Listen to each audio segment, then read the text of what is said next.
Selina, in the beginning of your book, you talk about the very common phrase of the cradle of civilization, but also explain how that sort of pat title for it can be quite problematic. Can you tell us more about that?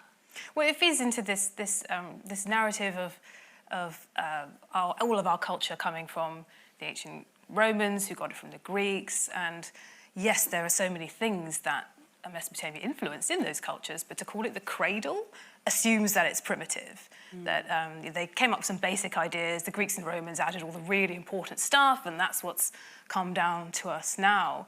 But what I find so amazing about this culture is how sophisticated it was. I mean, these people can do incredible things. They can calculate the exact movements and positions of any planet, any star, anywhere in the sky, any day, past, present, or future, to an accuracy of 4 minutes.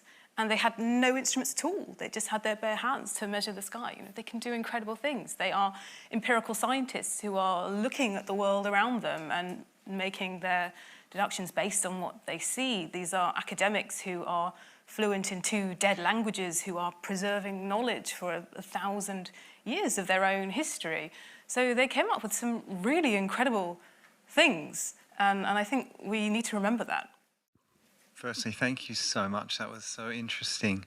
I have a confession to make. I did study classics at the University of Sydney, but you might be glad to know we were always told most of the Greeks' ideas had their roots in the Near East, and we were always told the Greeks and the Romans were like the little children playing around the knees of the much more ancient, more sophisticated civilizations to the east. Very enlightened. Of them.